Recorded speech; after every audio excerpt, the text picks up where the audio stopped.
Hi friends, welcome back to MSA Kannada log.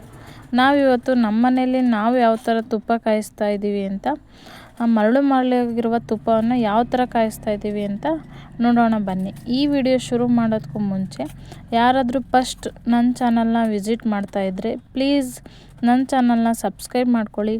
ಹಾಗೆ bell ಐಕನನ್ನು press ಮಾಡಿದಾಗ all ಅನ್ನೋ ಬಟನನ್ನು click ಮಾಡಿ. ಹಾಗೆ ಮಾಡಿದ ನಂತರ ಲೈಕ್ ಮಾಡಿ.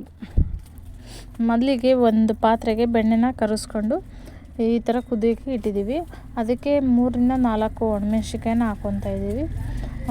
ನಂತರ ಅದಕ್ಕೆ ಸ್ವಲ್ಪ ಸಿಪ್ಪೆನ ತೆಗೆದಿಟ್ಕೊಂಡಿರುವಂಥ ಬೆಳ್ಳುಳ್ಳಿನ ಮಿಕ್ಸ್ ಮಾಡ್ಕೊತಾ ಇದ್ದೀವಿ.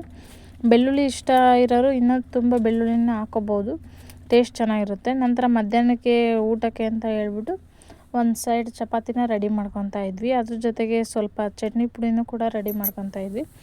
ಚಟ್ನಿ ಪುಡಿ ಯಾವುದಪ್ಪ ಅಂದರೆ ಶೇಂಗಾ ಚಟ್ನಿ ಪುಡಿ ಮಾಡ್ತಾಯಿದ್ವಿ. ಶೇಂಗಾ ಚಟ್ನಿ ಪುಡಿ ನಮ್ಮ ಮನೇಲಿ ಎಲ್ಲರೂ ಇಷ್ಟಪಟ್ಟು ತಿಂತಾರೆ, ಆದ್ದರಿಂದ ಶೇಂಗಾ ಚಟ್ನಿ ಪುಡಿನ ರೆಡಿ ಮಾಡ್ಕೊತಾ ಇದ್ವಿ.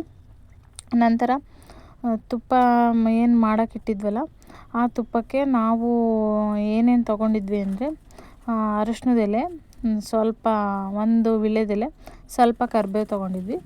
ಇದಿಷ್ಟು ಏನು ತುಪ್ಪ ರೆಡಿ ಆಗುತ್ತಲ್ಲ, ತುಪ್ಪ ಕಾದ ನಂತರ ಬೆಳ್ಳುಳ್ಳಿ ಅದಕ್ಕೆ ಬರಬೇಕು. ಏನು ಬೆಳ್ಳುಳ್ಳಿ ಹಾಕಿರ್ತೀವಲ್ಲ ಅದಕ್ಕೆ ರೋಸ್ಟ್ ಆಗಿರಬೇಕು. ರೋಸ್ಟ್ ಆದಮೇಲೆ ಅದಕ್ಕೆ ಏನು ಎಲೆ ತೊಗೊಂಡಿದ್ವಲ್ಲ ಆ ಎಲೆನ ಮಿಕ್ಸ್ ಮಾಡ್ಕೊತಾ ಇದ್ದೀವಿ.